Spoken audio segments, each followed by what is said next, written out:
Section 1. You will hear a conversation between a travel agent and a customer. The customer wants to book a coach ticket. First, you have some time to look at questions 1 to 7.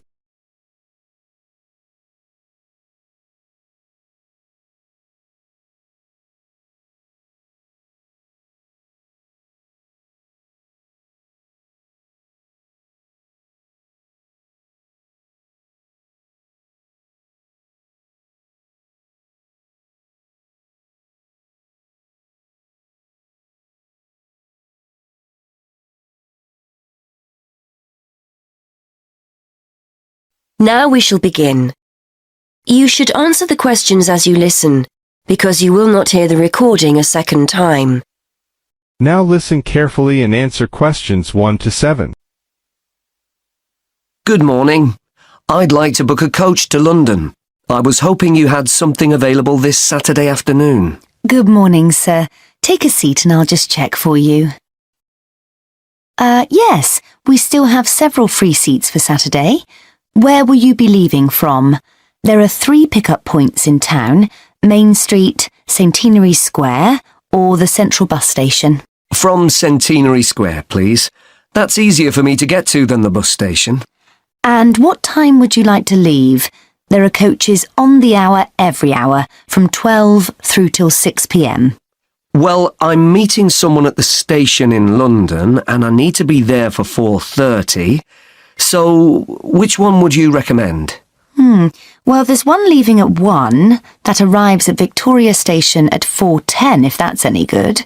Traffic is usually quite light at the weekend, and the drivers tend to make good time, so I think you'd certainly be there for 4:30. OK, that sounds just right. I think I'll take that. I can always phone ahead if I'm going to be late. And when are you returning, sir? Actually, I'm not sure when I'll be coming back, so I won't book a return ticket, just one way. I can always book you an open return if you'd like. You can use this at any time within the next month, as long as you contact us first to reserve a seat. Well, there's a chance I might be getting a lift back, you see, so I'll just pay for one way. I don't want to buy a return if I don't need it. OK, no problem. Are you travelling alone? Just the one ticket, please. I'm going down to visit my daughter at university. My son's meeting me at the station, so it's a proper family reunion. Very nice. OK, well, I can book that for you if you like, sir. That'll be £23.50. Now, I just need to take down some details.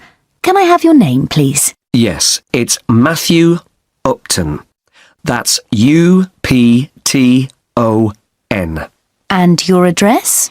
34 Allesley Road. Allesley, that's A-L-L-E-S-L-E-Y. And your telephone number? 01732 558 997. And your email address? We'll use this to send confirmation of your travel details. matt257@yahoo.co.uk. OK, thanks. Before you hear the rest of the conversation, you have some time to look at questions 8 to 10.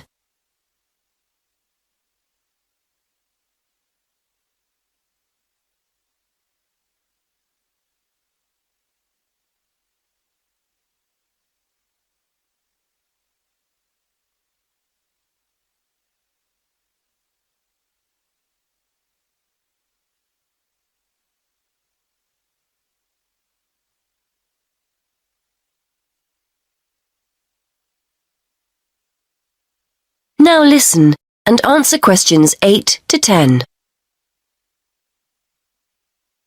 Before I forget, I'll be taking a little luggage.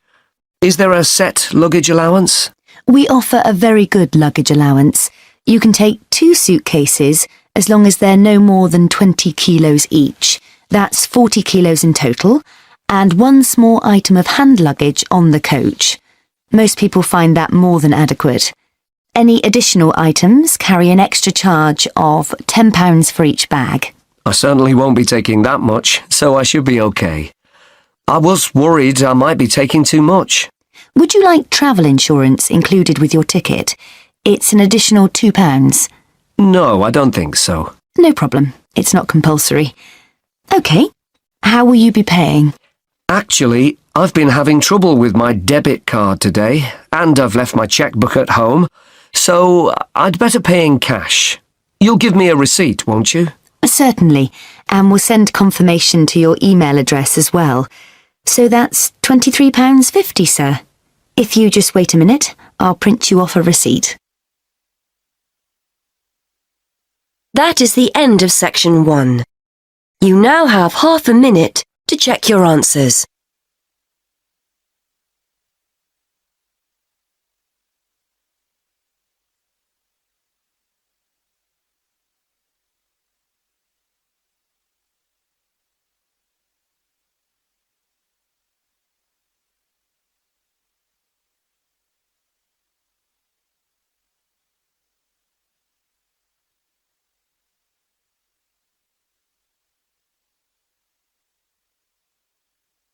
Now turn to section 2. Section 2. You will hear a presenter on a radio show.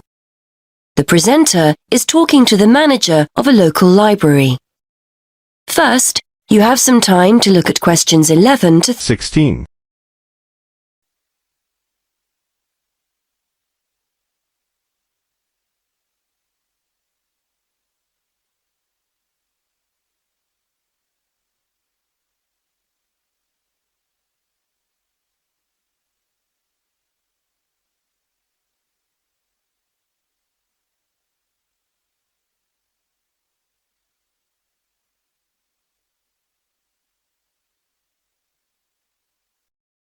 Now listen carefully and answer questions 11 to 16. And welcome back to the programme. Today I'm talking with Mary Littlejohn from Mere Green Library. As you'll all know, we've sadly been without our local library for the past 3 months.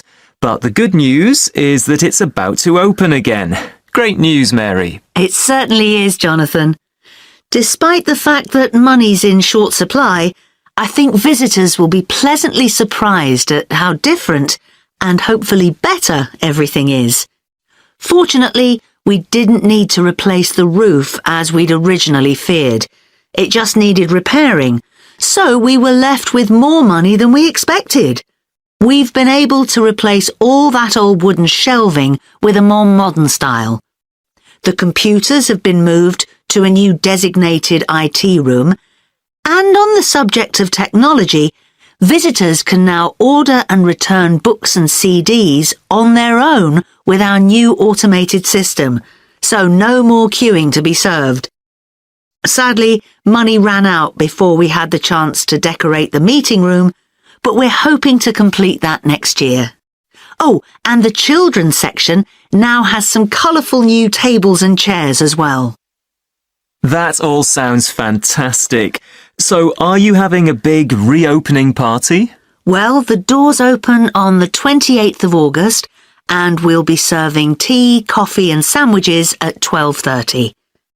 Then we get down to business in September.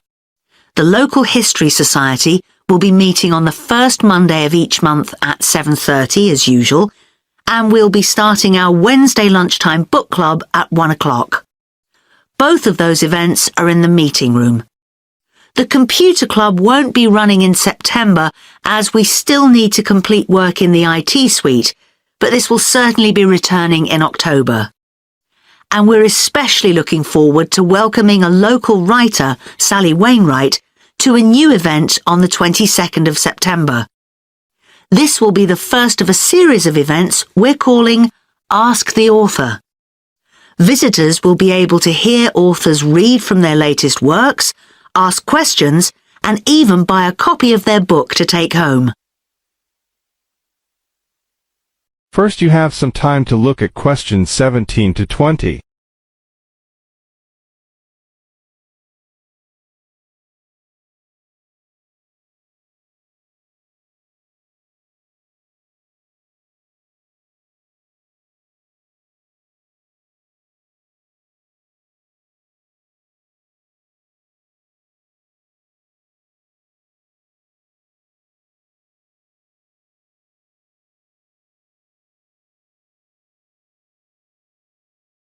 Now listen carefully and answer questions 17 to 20. I might pop along to that one myself. Now, I understand you also have a request. Yes, that's right.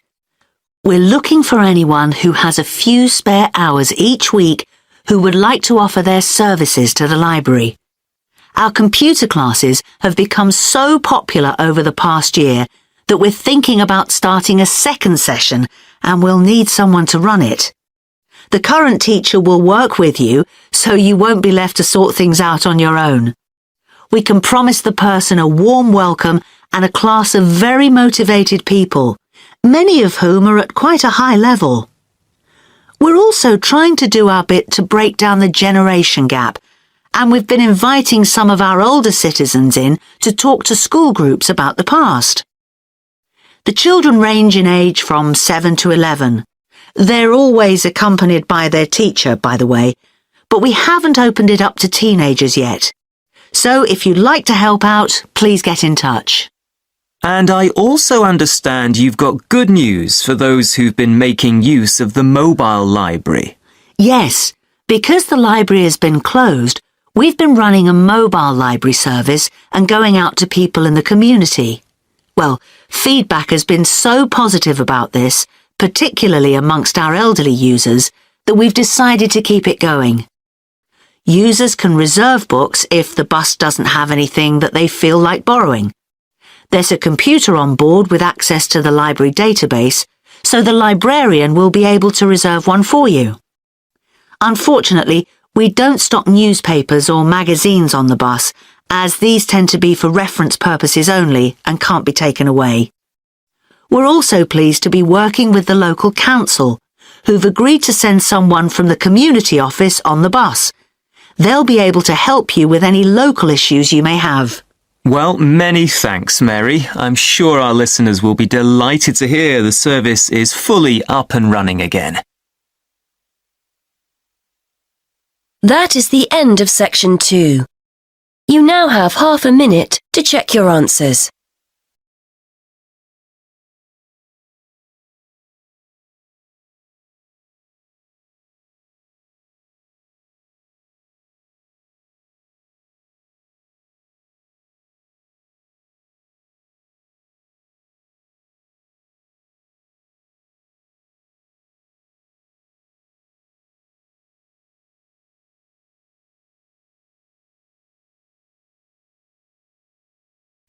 Now turn to section 3. Section 3. You will hear a conversation between two university students about transferring to a different course. Now you have some time to look at questions 21 to 26.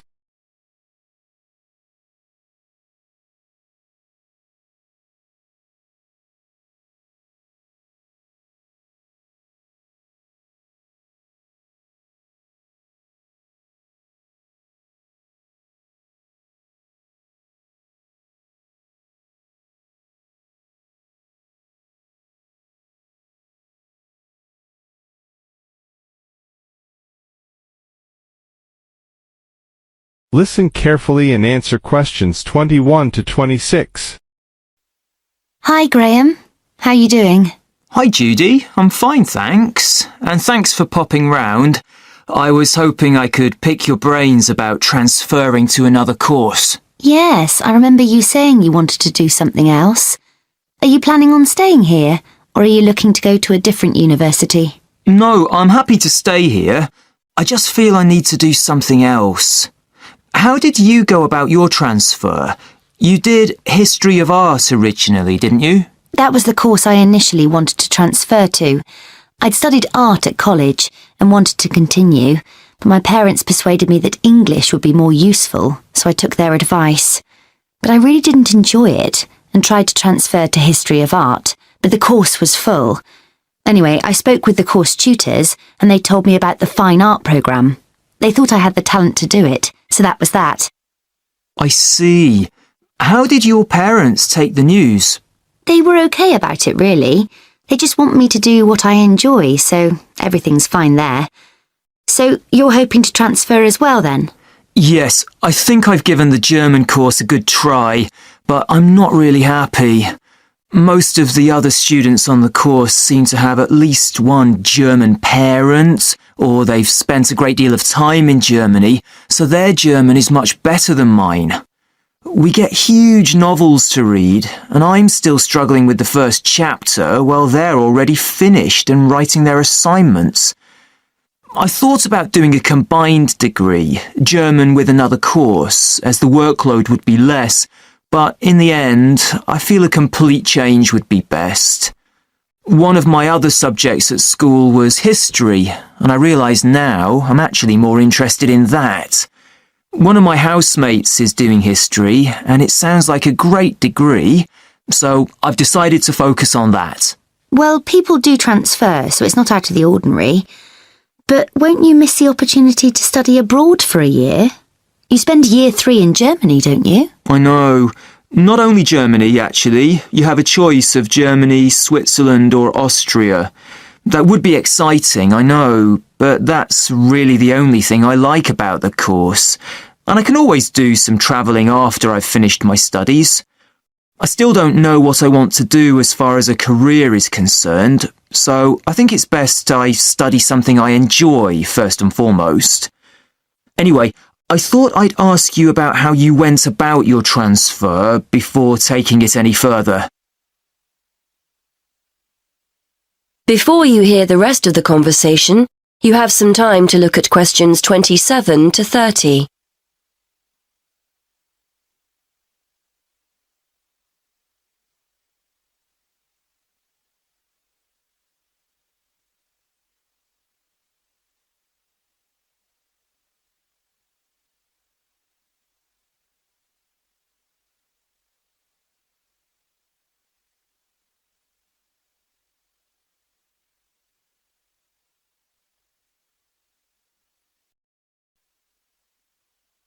Now listen and answer questions 27 to 30. Well, the first thing you have to do is make sure you're clear in your own mind why you want to transfer. You'll need to persuade people that it's a good idea, so get your arguments clear. Then, I'm sure you've already done this, but check what the entry requirements are for history and whether you've got the necessary qualifications. They might be more flexible now you're actually here, but you need to show them you'd be able to keep up with your studies. Well, I've got history qualifications, so I'm hoping that won't be a problem. Who do I have to speak to? Well, they always tell you to speak with your course tutor first, in case there's a way of making the course you're on more appealing to you. But it sounds like you've definitely decided to get out, so I'd go to the careers service next, just to make sure there aren't any restrictions on transferring. It shouldn't be a problem, but it's best to check first. And then there's your funding. I'm no expert, but I would imagine this won't be a problem. German's a 4-year course and history is 3, so you could just start from year 1 next September. If the career service think it's okay and there are no funding problems, go and speak to the admissions tutor in the history department, just to see if they're happy with your qualifications and if there are places. OK. Well, I'm hoping it'll be OK. I'm planning to transfer at the beginning of next year rather than halfway through this year. Yes, hopefully it'll be all right. If they accept you, it's pretty straightforward after that. It's not like you're going to another university. You just have to complete a form. I think it's called an internal transfer form. Your current head of department and the one for the course you're transferring to have to add their signature as well, and that's it. Well, thanks for that, Judy. I'd better start making my case for transferring, I suppose.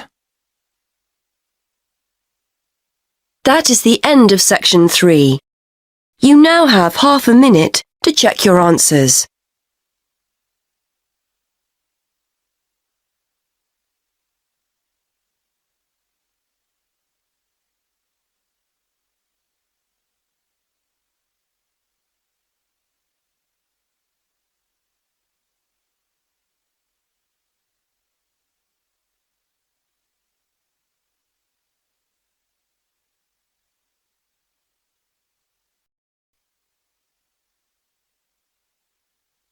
Now turn to section 4. Section 4. You are going to hear a lecturer giving a talk on a psychological condition called synesthesia. Now you have some time to look at questions 31 to 35.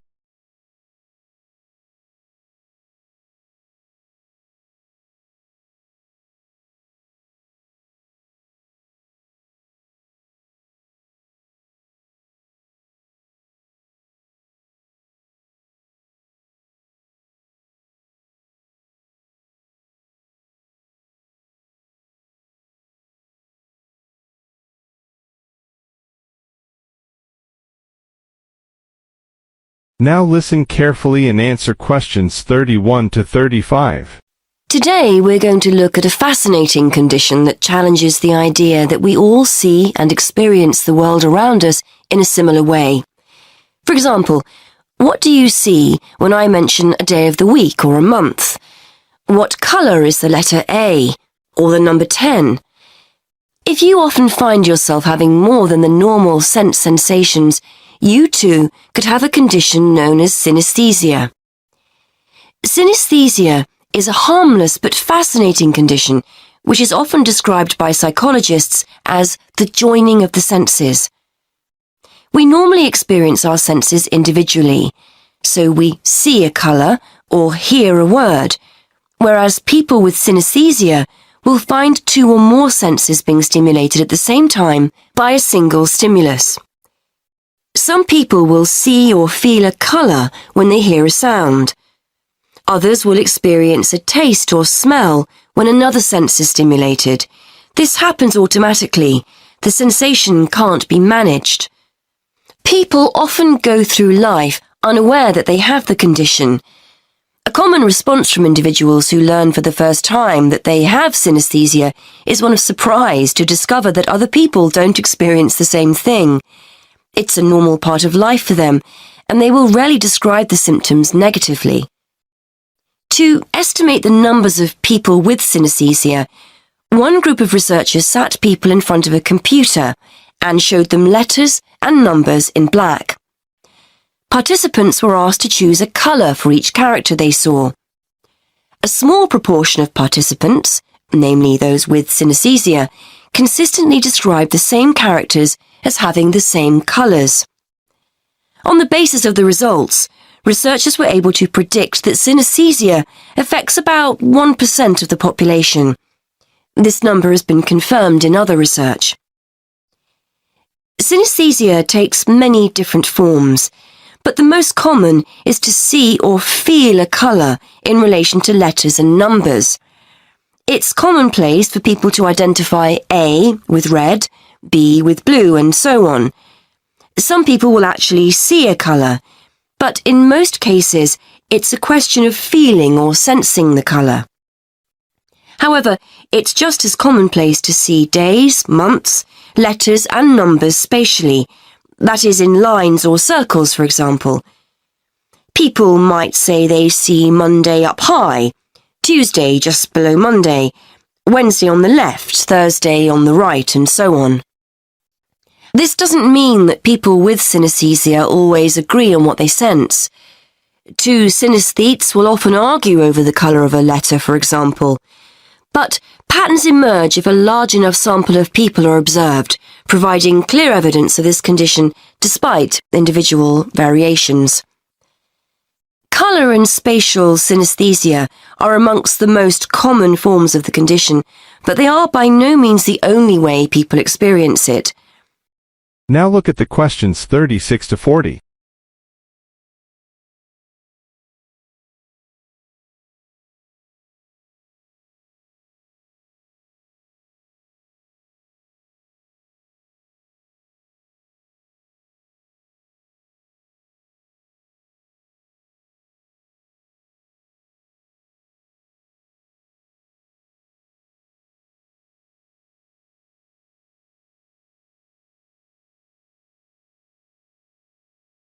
Now listen carefully and answer questions 36 to 40. One of the more interesting combinations is word-taste synesthesia. This occurs when words lead the person to experience tastes or certain taste sensations. So a person's name might have the flavour of a particular sweet. Places might be associated with the taste of particular snacks. Taste needs to be seen in a wider context here. The sensation may be a feeling on the tip of the tongue or at the back of the throat and will differ from person to person. Some researchers believe we are all born with the condition and that it's most prevalent in our early years, but it then tends to become less noticeable as we enter childhood. It's a fascinating thought that as infants we experience the world around us through our senses in a different way than as adults. However, testing this hypothesis will be challenging, bearing in mind the difficulty of getting feedback from young infants. Research also points to the fact that synesthesia runs in families. In fact, as many as 40% of synesthetes, as they are called, know of someone in the family with a similar condition. This won't necessarily be a close family member, and the condition may be traceable back to previous generations or to an extended family member such as a cousin or uncle. There is evidence that synesthetes are often creative and will often have artistic hobbies or interests. Researchers think this is not necessarily because synesthesia makes them naturally more talented in this area, but the fact that they have multiple sensory experiences generates an interest in, for example, art or music.